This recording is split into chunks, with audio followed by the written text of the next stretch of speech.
लकड़ी के आसन पे बैठकर कोई भजन करे, कथा सुने,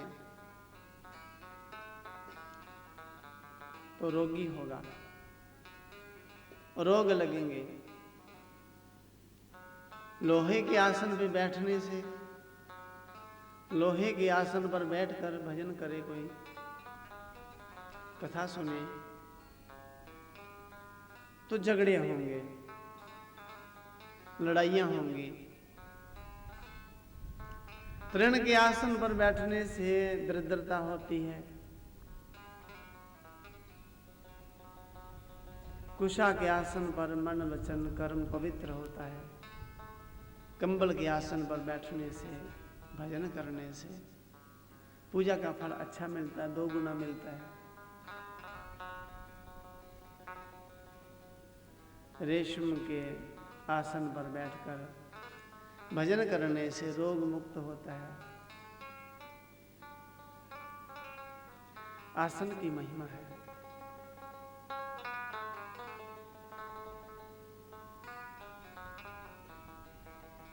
कथा में आना है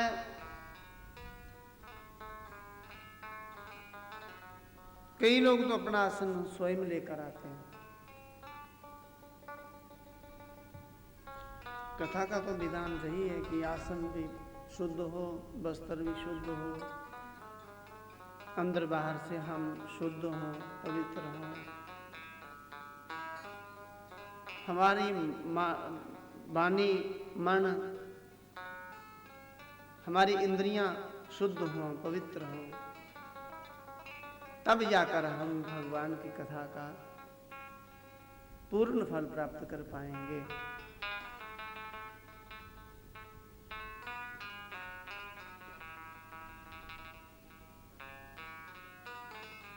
भगवान शंकर ने आसन बिछाया है और बैठ गए हैं। ऊंची जगह पे आसन बिछाया है। माता पार्वती ने नीचे स्थान पे आसन बिछाया है और कथा सुनने लगी हैं।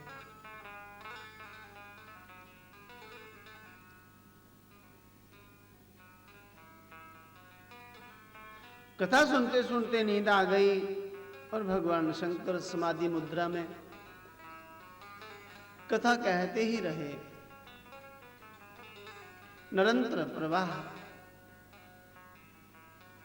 कथा का चलता रहा। उस गुफा के अंदर कोई तोता फल खा रहा था।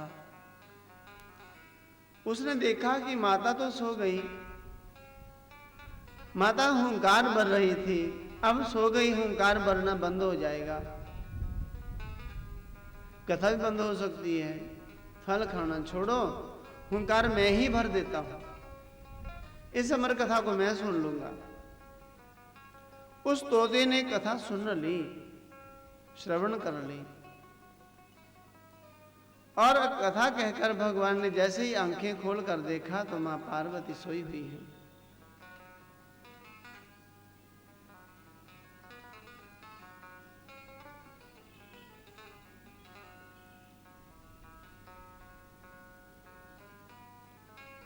भगवान शंकर जी ने जगाया है माता जी को। और माता जी ने कहा, हे स्वामी, मैं कथा नहीं सुन पाई, कृपया मुझे कथा आगे की सुनाइए। भगवान शंकर कहते, देवी मैंने कथा तो कह दी, मैंने कहा था ना एक ही बार कथा कहूंगा, अब मैं कथा नहीं कहूंगा। फिर मैं इतनी दूर आया कथा सुनाने के लिए, कथा आपने सुनी नहीं, कोई और सुन गया, यहां और कौन आ गया। देखा, दृष्टि पड़ी तोते के ऊपर, भगवान ने त्रिशूल उठाया और तोते को मारने के लिए पीछे पड़े। तोता अपने प्राण की रक्षा के लिए वहां से उड़ता हुआ भगवान वेद व्यास ऋषि के आश्रम में आ गया। भगवान वेद व्यास ऋषि की पत्नी का नाम है पिंगला। सिर के बाल धोए हैं, सुखा रही है, जुबाई आई है और तोता छोटा सा रूप धारण करके पिंगला के मुख में प्रवेश कर गया।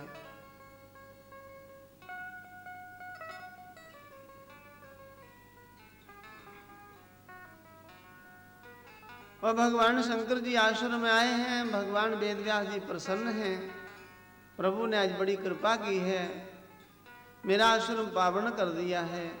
भगवान शंकर कहते नहीं वेदव्यास जी, मैं तो एक अपने शत्रु के पीछे आया हूं, मेरा शत्रु आपके आश्रम में आ गया। भगवान वेदव्यास जी कहते भगवान आपका भी कोई शत्रु है? भगवान शंकर कहते हाँ मेरा शत्रु है शुक। शुक अर्थात तोता। कैसे शत्रु है भगवान आपका? भगवान कहते उसने मेरे से अमर कथा सुन ली। भगवान वेदव्यास कहते भगवान जिसने अमर कथा सुन ली वे तो अमर हो चुका,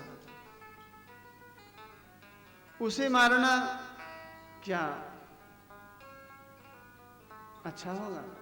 भगवान शंकर कहते हैं हाँ ये तो बात सत्य है, जिसने अमर कथा सुन ली वे तो अमर हो चुका है, किंतु मैं अमर कथा को शाप देता हूं, आज के बाद जो भी कथा सुनेगा, अमर कथा सुनेगा, वे अमर नहीं होगा।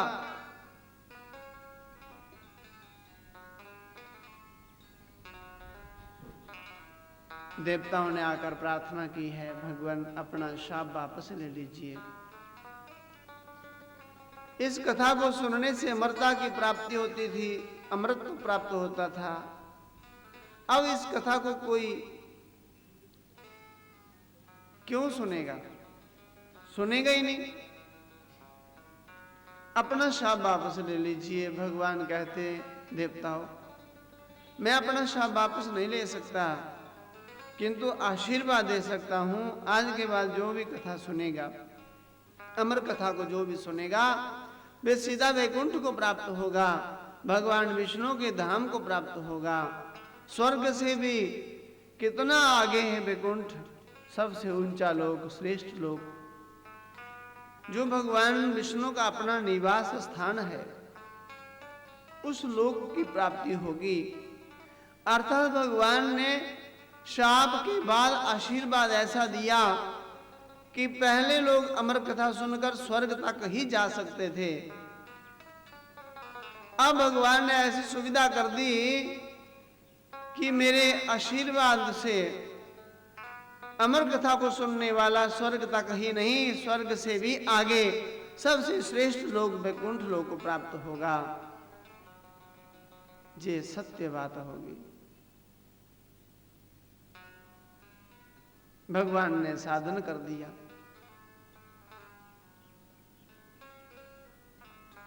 कथा तो सुनी है तोते ने, किंतु जो लोग अमरनाथ जाते हैं, अमरनाथ बाबा की, भोलेनाथ की दर्शन करने के लिए, बाबा बर्फानी के दर्शन के लिए जाते हैं, उनको तो वहां कबूतरों के दर्शन होते हैं। अक्सर कई बार प्रश्न उठता है कि वहां तो कबूतर हैं। तोता जब फल खा रहा था तब कथा शुरू हुई है, और कथा चलते समय माता पार्वती सो गई हैं। तोते ने फल खाना छोड़ दिया है, हुंकार भरने लगा है, और कथा जैसे ही विश्राम लेती है वैसे ही भगवान शंकर तोते के पीछे पड़ गए, और तोते का वो फल जो था वे वहीं छूट गया।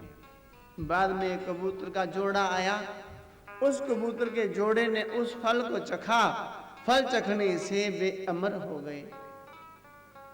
जो कथा सुनने से बल मिलता है, शक्ति मिलती है, वही फल प्रसाद चखने से मिलती है, किंतु प्रसाद को प्रसाद माने तब ना, प्रसाद को कभी वस्तु नहीं मानना। केवल प्रसाद चखने से कबूतर अमर हो गए, जिनके आज भी दर्शन होते हैं। उधर भगवान वेदव्यास जी के आश्रम में माता पिंगला अपनी कोख में सुखदेव को बार बार पुकार के कहती, बेटा अब प्रकट हो जाओ। सुखदेव जी अंदर से ही, कोख के अंदर से ही आवाज देते, मां मैं जन्म नहीं लूंगा, भजन करने के लिए आया हूं तो भजन तो हो रहा है,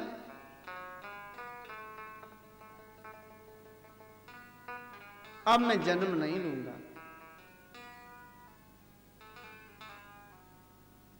माता पिंगला ने कई बार कहा, पिताजी ने कहा, देवताओं ने कहा, आखिर में भगवान विष्णु जी आए हैं। भगवान विष्णु जी ने कहा है, सुखदेव जी जन्म ले लो, प्रकट होवो।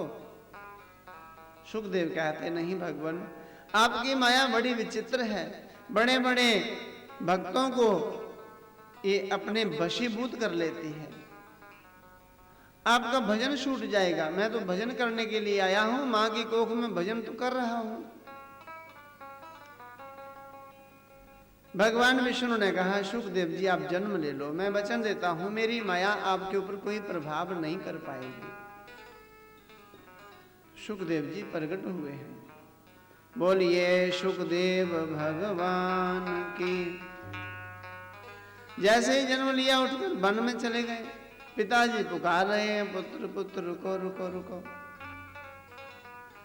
सुखदेव जी रुकते नहीं हैं। सुखदेव स्वयं तो बोले नहीं, किंतु उनकी तरफ से, सुखदेव जी की ओर से फलदार वृक्षों ने कहा, हे भगवान वेद व्यास जी आप कैसे भगवान हैं? आपके यहां एक ही पुत्र हुआ और आप पुत्र के पीछे पीछे चलने लगे। हमें पूछिए, बरसात, तूफान, गर्मी, सर्दी, इतना दुख कष्ट सहन करने के बाद जब हमें संतान प्राप्त होती है तो हम अपनी संतानों को लोक सेवा के लिए, राष्ट्र की सेवा के लिए दे देते हैं। यदि हम अपने पुत्र को, अपनी संतान को अपने पास रखते हैं तो हमें जख्मी होकर, चोटग्रस्त होकर फिर भी हमें अपनी संतानें त्यागनी ही पड़ती हैं, समाज कल्याण के लिए, देश की सेवा के लिए। वृक्षों की संतानें होती हैं फल। वृक्ष के ऊपर एक ही फल हो, भले ही लोग पत्थर मार मार कर उस वृक्ष को जख्मी कर देते हैं, यही कह रहे हैं वृक्ष।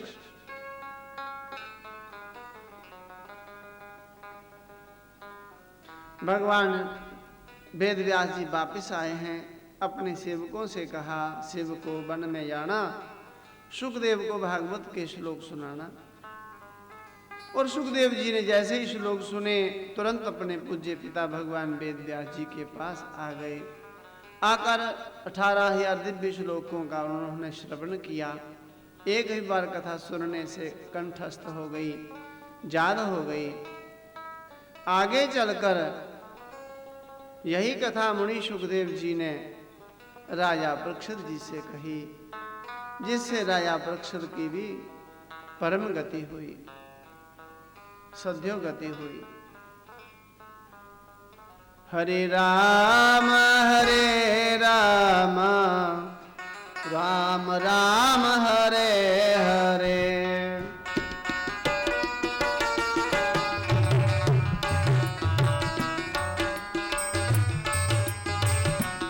हरे कृष्ण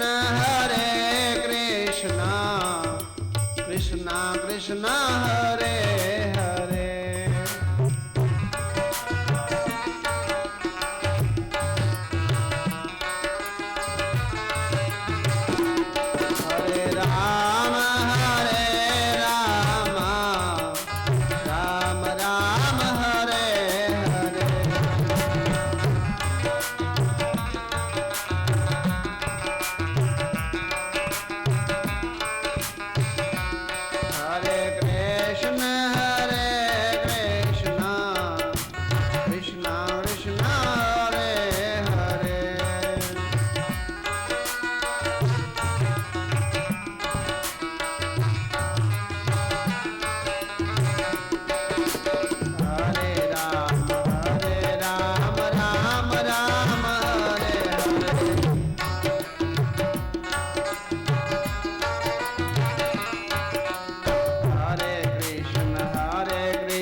सत्संग में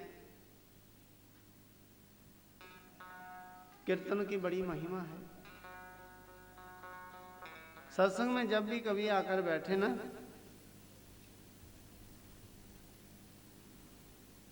तो कीर्तन का आनंद जरूर लें।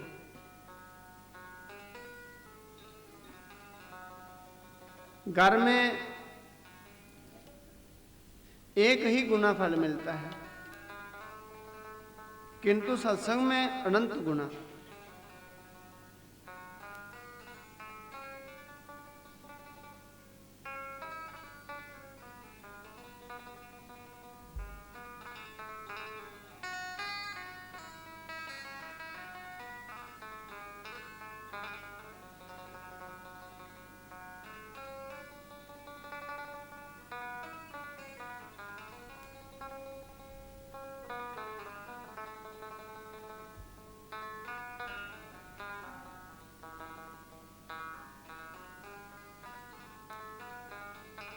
भगवान वेद व्यास जी के कहने पर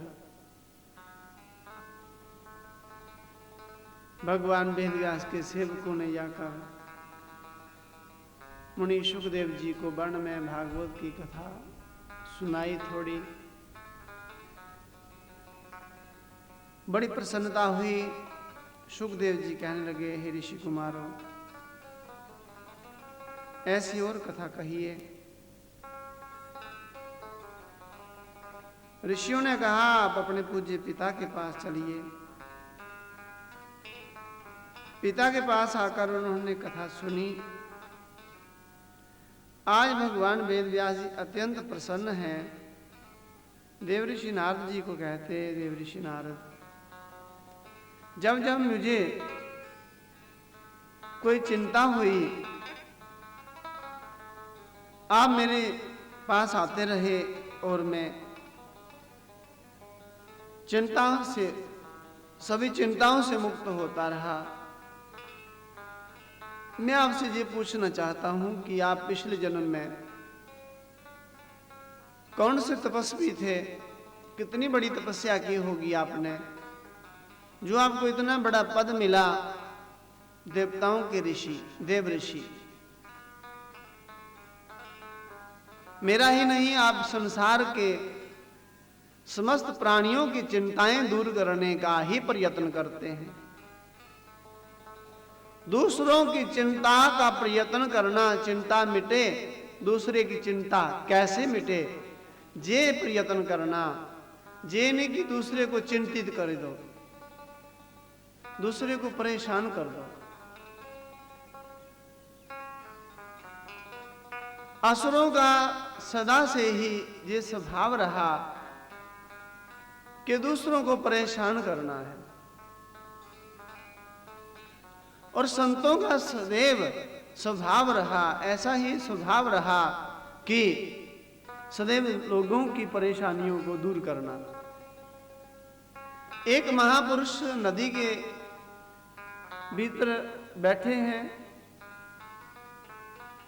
और स्नान करना चाहते हैं। उन्होंने देखा एक नदी में बिच्छू बहता हुआ आया है। संत को दया आई और संत ने उस बिच्छू को उठाया हाथ से और नदी के बाहर रख दिया, किंतु बाहर निकालते समय उस बिच्छू ने हाथ में डंक मार दिया, और बिच्छू की दर्द तो बड़ी होती है। दर्द से हाथ कांप गए और बिच्छू गिर गया नदी में। संत को फिर दया आ गई कि मैं इसको बचाना चाहता था, ये फिर मर जाएगा, चलो इसको दोबारा से पकड़ो, बाहर रखो। दोबारा से पकड़ा और उसने दोबारा डंक मार दिया। संत बार बार उस बिच्छू को बाहर निकालते हैं और वे बिच्छू बार बार संत को डंक मारता है, किंतु संत जो हैं बिच्छू को फिर भी बचाने का ही प्रयत्न कर रहे हैं। एक सज्जन पुरुष पास में बैठे थे, उन्होंने कहा, हे महापुरुष, हे महाराज जी, आप क्या कर रहे हैं? ये बिच्छू है, ये डंक मारेगा, आप इसको जाने दो, बहने दो। संत ने कहा, नहीं, इसका स्वभाव है डंक मारना, यदि ये अपने स्वभाव का पक्का है तो मैं अपने स्वभाव को क्यों कमजोर पड़ने दूं? मेरा स्वभाव है इसको बचाना, बस मैं इसको बचाऊंगा, क्योंकि इसके पास है ही डंक।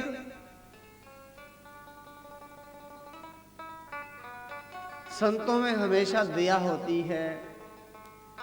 दूसरों को सुख कैसे मिले, कैसा भी कोई हो उसको सुख कैसे मिले।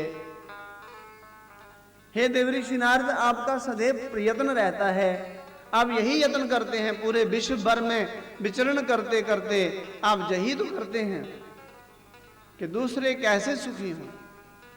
आपने मुझे कितनी बार सुखी करने का प्रयत्न किया, बार बार मैं जीवन में परेशान हुआ, आपने मुझे सुखी किया है। देवऋषि नारद कहते हैं, भगवान वेद व्यास जी, मैं पिछले जन्म में कोई तपस्वी नहीं था, मैं तो एक दासी का पुत्र था। मेरी माता एक राजा के जहां नौकरी किया करते थे। राजा के जहां मेरी माता जी दासी थी, और जिस राजा की मेरी माता दासी रहा करती थी, वे राजा बड़ा भगवान का भक्त था। उसके यहाँ बार बार संत महापुरुष आया जाया करते थे। जिनके घर में, जिनके जीवन में बार बार संत आए, संत आते जाते रहें, वे कोई साधारण पुरुष नहीं होता, वे घर कोई साधारण नहीं रहता, वे तो एक तीर्थ स्थान बन जाता है, तीर्थ भूमि बन जाता है। उस राजा के जहां संत आया जाया करते थे, चतुर्मास का समय था, कुछ संत लोग राजा के पास आए और उन्होंने कहा, राजा चतुर्मास आ गया, हम आपके यहाँ रहना चाहते हैं 4 महीने तक। एक 2 मास होता है, एक चतुर्मास होता है। अब 2 मास आने वाला है। 2 मास अर्थात अधिक मास, पुरुषोत्तम मास, मल मास।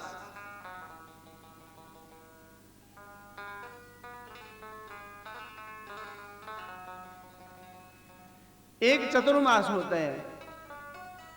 अधिक मास तो आएगा 2.5 साल बीतने के बाद, 32 महीने 11 दिन बीतने के बाद अधिक मास आता है, 2 मास।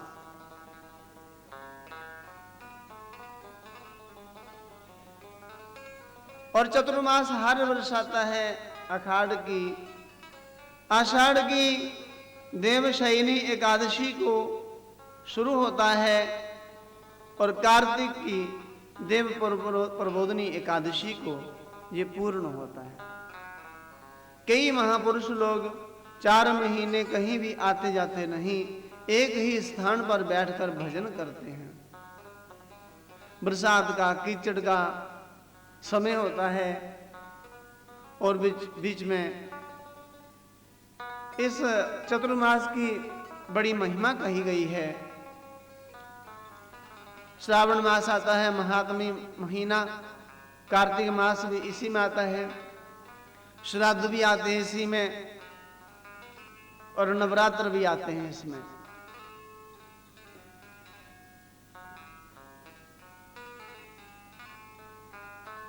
कुछ संतों ने आकर राजा से कहा, राजा हमें चतुर्मास बिताना है, हमें कोई एकांत स्थान बताइए।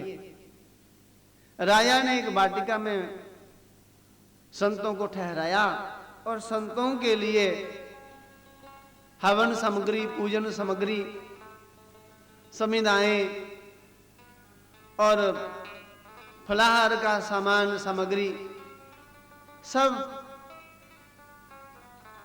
लाकर दे दिया संतों को। संतों ने कहा, राजन यदि हो सके तो छोटा सा सेवक भी हमें दे दो, थोड़ी वो सेवा कर दे। राजा ने अपनी ही दासी का पुत्र जो था, उसी दासी के पुत्र को कहा, जा बेटा संतों की खूब सेवा करना। बहुत बड़ा काम मिला, संतों की सेवा का सौभाग्य मिला। यदि जीवन में किसी संत की सेवा करना पड़े तो अपने आप को धन्य मान लो, भाग्यवान मान लो, क्योंकि संत समागम हरि कथा तुलसी दुर्लभ होए। संतों का संगम, संतों का समागम और हरि कथा, ये दोनों बड़े दुर्लभ हैं।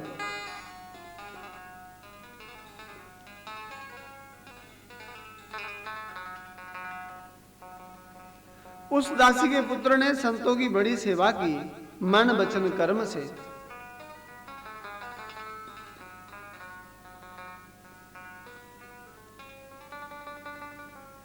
नैमिषारण्य में जाओ तो वहां एक आश्रम आपको मिलेगा।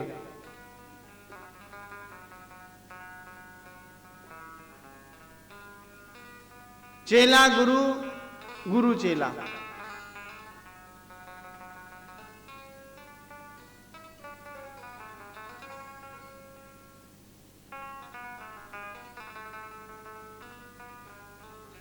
गुरु जी के एक सेवक थे।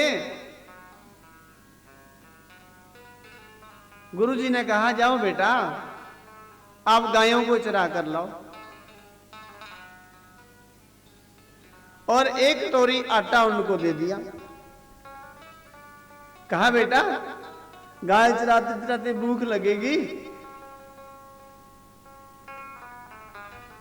तो ये इस आटे की रोटियां बना लेना, जंगल में ही रोटियां सेक लेना, और आपके गले में तो तुलसी है ही, कंठी धारण करवाइए। उस रोटियों को, उन रोटियों को तुलसी का स्पर्श करके भगवान गोविंद जी को भोग लगाना। जब भगवान को भोग लग जाए फिर प्रसाद पा लेना। सेवक आज्ञाकारी था, चला गया गाय चराने, भूख लगी, रोटी बनाई, तुलसी का स्पर्श करवाकर प्रार्थना की, हे ठाकुर जी भोग लगाइए। अब ठाकुर जी आए कहां? गुरु जी रोज भोग लगाते, तुलसी का स्पर्श करवाई, घंटी बजाई और दिखाया और पा लिया। किंतु चेला भगवान कृष्ण का इंतजार करने लगा, प्रभु आओ ना, आओ प्रसाद पाओ आप। अब दिन के 12 बजे हैं, 1 बज गया, 2, 3 बज गए, शाम हो गई, रात हो गई, आधी रात हो गई। प्रभु आओ, क्यों भोग नहीं लगा रहे? मुझसे कोई गलती हो गई तो क्षमा कर दो। आखिर रात के 12 बजे तो भगवान आ गए। भगवान ने देखा ये भक्त तो बड़ा पक्का है, और भगवान ने भोग लगाया। जैसे भगवान भोग लगा रहे थे, आधी रोटियां भगवान ने पा ली, और भक्त देख रहा था कुछ बचाएंगे तो मैं भी पाऊंगा, किंतु भगवान बचाएंगे नहीं ऐसा लगा। तो सेवक ने कहा, प्रभु सभी आप ही पाओ जाओगे, मेरा भी तो ध्यान करो, मैं भी तो सारा दिन का भूखा हूं, थोड़ा प्रसाद मुझे दे दो। भगवान ने थोड़ा सा प्रसाद दे दिया और भोजन वोजन किया, और सेवक गाय चराता रहा। एक कटोरी आटा मिलता था, भगवान को भोग लगाते, और भगवान रोज भोग लगाने आते और थोड़ा सा प्रसाद मांगकर खाता सेवक। आखिर एक दिन गुरुजी से कहा, गुरुजी मुझे आटा 1 कटोरी नहीं 2 कटोरी दिया करो। 1 कटोरी से मेरा पेट की पूर्ति नहीं होती, उधर नहीं भरता। अरे बेटा, 1 कटोरी से पेट नहीं भरता। हाँ, भगवान को तो भोग भी लगाना होता है ना, तो फिर थोड़ा सा प्रसाद मिलता है। अब गुरुदेव 2 कटोरी दे दो। 2 कटोरी दे दिया। और गाय चराने गए हैं, वहाँ रोटियां बनाई हैं, भगवान को बुलाया है, प्रभु भोग लगाइए। भगवान आए हैं। आज भगवान अकेले आते थे पहले, आज राधा रानी जी को भी साथ लाए हैं। राधा रानी जी ने कहा ऐसे भक्त के तो प्रसाद को, भोग को मैं भी लगाऊंगी। ऐसा प्रेमी भक्त है, आपके चरणों में उसका बड़ा प्रेम है, तो मैं भी चलूंगी। जैसे ही भोग के लिए भगवान को बुलाया तो राधा कृष्ण दोनों आए और प्रसाद पाने लगे। तो भक्त ने वही कहा, प्रभु थोड़ा सा प्रसाद मुझे दे दो, मैं भी दिन भर का भूखा हूँ।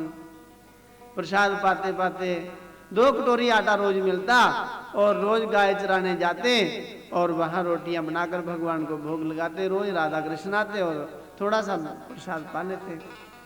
एक दिन गुरुजी ने देखा ये सेवक मेरा बड़ा कमजोर होता जा रहा है दिन प्रतिदिन। पूछने लगे, बेटा तू इतना कमजोर कैसे हो रहा है? तुझे तो अब 2 कटोरी आटा देता हूं मैं। कहने लगे, गुरुजी भगवान आते हैं तो उनको भी भोग लगाना पड़ता है, मेरे पेट की पूर्ति नहीं होती, आप थोड़ा अधिक आटा दे दो मुझे ताकि मैं रोटियां बनाकर भगवान को भोग लगाऊं। ठीक है, कितना आटा चाहिए? तो मुझे एक बड़ी टोकरी भर के आटा दे दो। बड़ी टोकरी। अरे इतना आटा क्या करेंगे?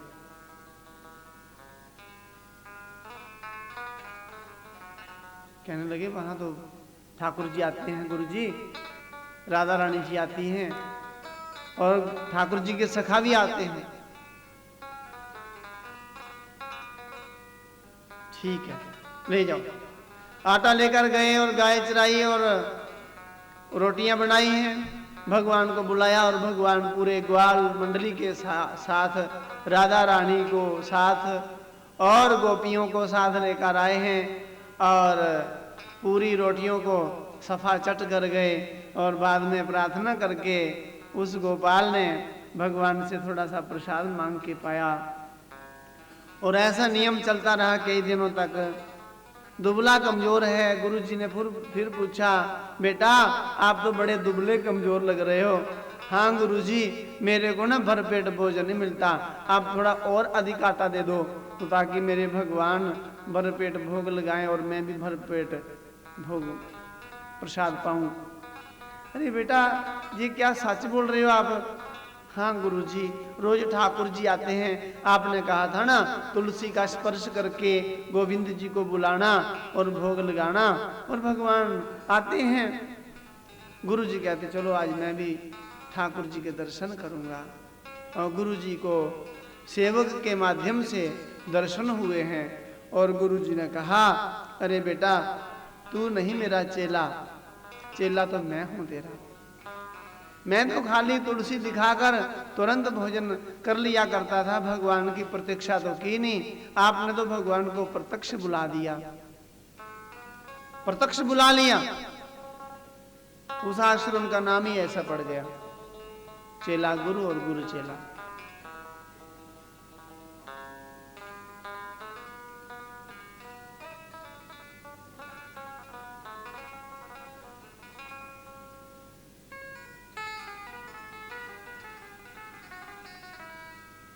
देवऋषि नारद जी ने कहा, हे भगवान वेद व्यास जी, उस समय में दासी का पुत्र था किंतु संतों की सेवा करने का सौभाग्य मिला। माता जी ने मुझे आज्ञा दी, शिक्षा दी, संतों से पहले उठना, संतों की मन वचन कर्म से सेवा करना। मन से, वचन से, कर्म से। ये नहीं इस कान सुनो संतों की और इस कान से निकाल दो, हाँ हाँ महाराज जी हो गया आपका, आपकी सेवा हो गई, हो जाएगी, और खुद रफू चक्कर हो गए, वहां से भाग गए।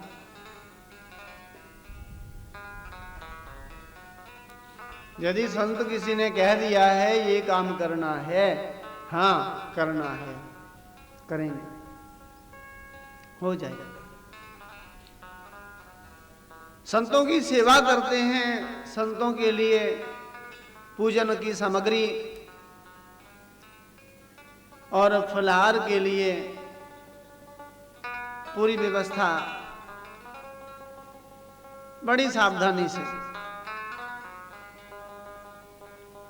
और बाद में संतों के पास बैठे रहना है और संतों से कथाएं सत्संग सुनते रहना। जिनका जीवन संतों के संग में हो उनका क्या कहना।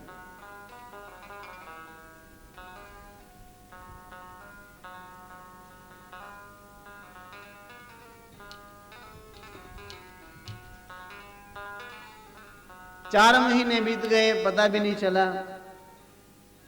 संतों ने राजा से कहा, राजा हमारा चतुर्मास बीत गया, अब हम जाएंगे अपने आश्रम में,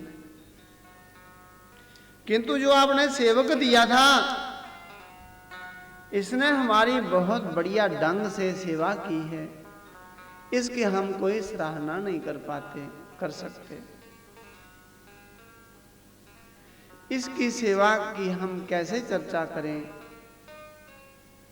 हमारे उठने से पहले उठता, हमारे लिए दातुन, स्नान के लिए जल, पूजा की सामग्री सारी जुटाकर रखता, भोजन प्रसाद पवाकर फिर पाता,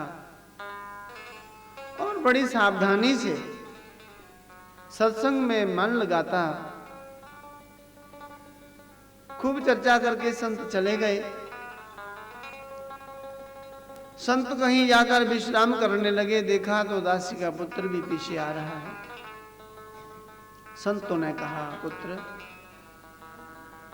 आप हमारे साथ ही चले आए, हमने केवल 4 महीने तक ही सेवा लेनी थी आपकी,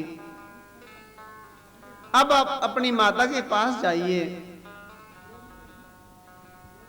क्योंकि माता के आप एक लौते बेटे हो। दासी के पुत्र ने कहा, महापुरुषों यदि मेरी सेवा में कोई कमी रही हो तो मुझे क्षमा कर दो, किंतु अपनी सेवा से वंचित ना करो। हृदय में प्रेम है, आंखों में आंसू हैं, और विनती कर रहे हैं कि मुझे अपनी सेवा से वंचित मत करो।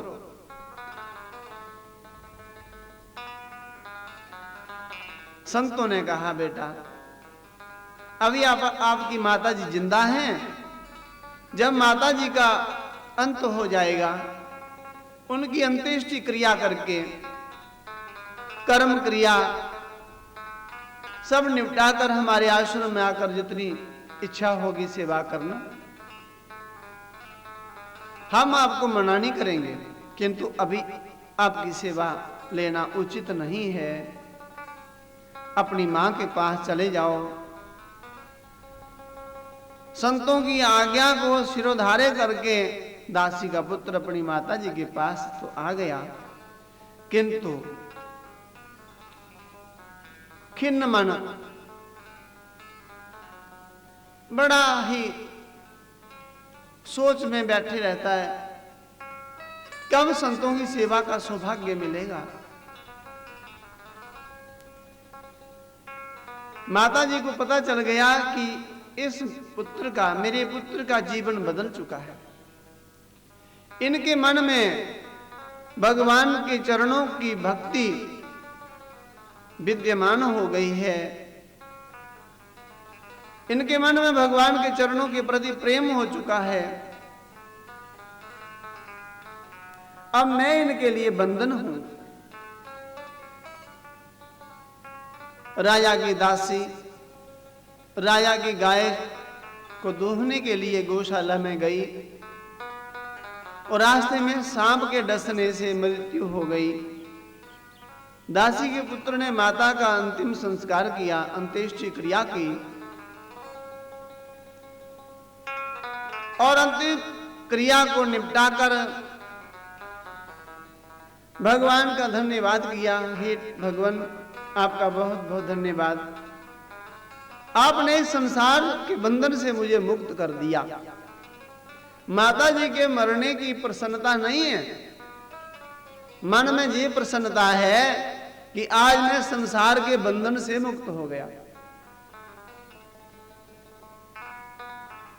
ये बंधन था, अब मैं जाकर संतों की खूब सेवा करूंगा। और दासी के पुत्र ने संतों की बड़ी सेवा की। आपको पता है संतों की सेवा करने से कौन प्रसन्न होता है? संतों की सेवा करने से भगवान प्रसन्न होते हैं। गौ की सेवा करने से कौन प्रसन्न होता है? भगवान प्रसन्न होते हैं। माता पिता की सेवा करने से भी भगवान ही प्रसन्न होते हैं। सोमवार का व्रत किया, किसकी प्रसन्नता के लिए? अरे भगवान की ही प्रसन्नता के लिए। एकादशी का व्रत किया, सत्यनारायण का व्रत किया, संकट चतुर्थी का व्रत किया, नवरात्रों का व्रत किया, तीर्थ किया, व्रत किया, दान किया, जप किया, तप किया, परोपकार किया, परहित किया। ये किसके लिए किया? भगवान की प्रसन्नता के लिए। यदि किसी के काम आते हो तो मन में भावना यही हो कि मेरे भगवान मुझ पर प्रसन्न रहे, बस।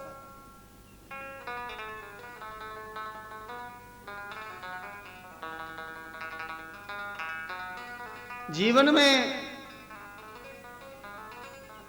परोपकार, दया मन से मत खत्म करना। दया सदा रहे शरीर में, जब तक प्राण है तब तक दया रहे। दया धर्म का मूल है, पाप मूल अभिमान, तुलसी दया न छोड़िए, जब तक घट में प्राण।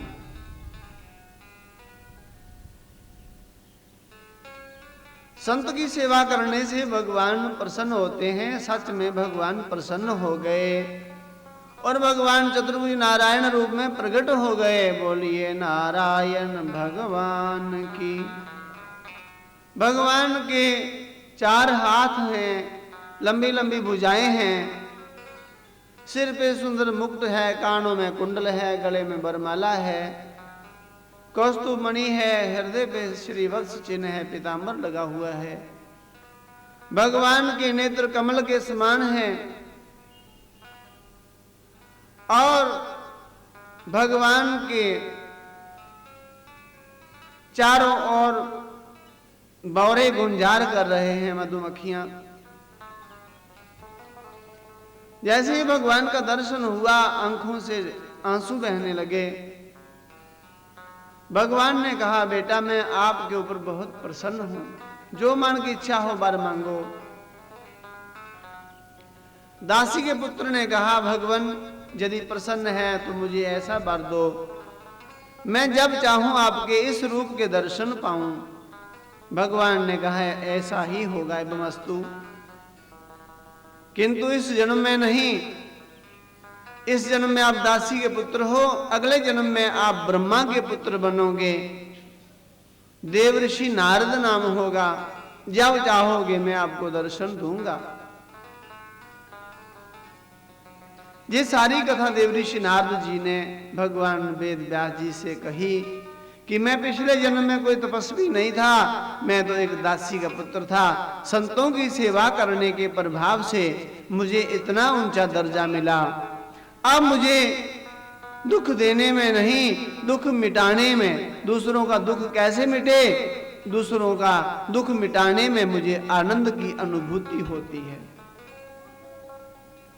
किसी के काम जो आए उसे इंसान कहते हैं, किसी के काम जो आए उसे इंसान कहते हैं,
पशु भी पेट भरते हैं, जो भरने को तो दुनिया में पशु भी पेट भरते हैं। जो मिलकर बांट कर खाए उसे इंसान कहते हैं, जो मिलकर बांट कर खाए उसे इंसान कहते हैं। किसी के काम जो आए उसे इंसान कहते हैं।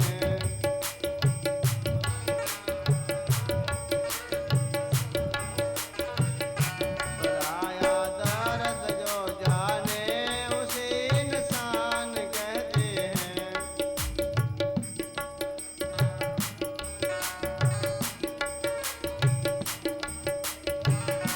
पराया दर्द अपनाए उसे इंसान कहते हैं। पराया दर्द अपनाए किसी के काम जो आए उसे इंसान कहते हैं।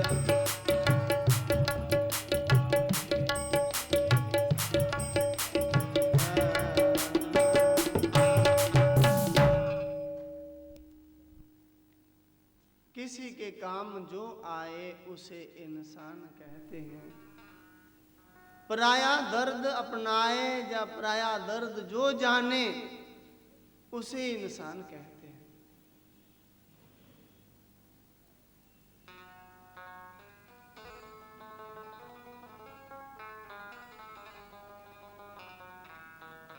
भगवान वेदव्यास जी अत्यंत प्रसन्न हुए हैं,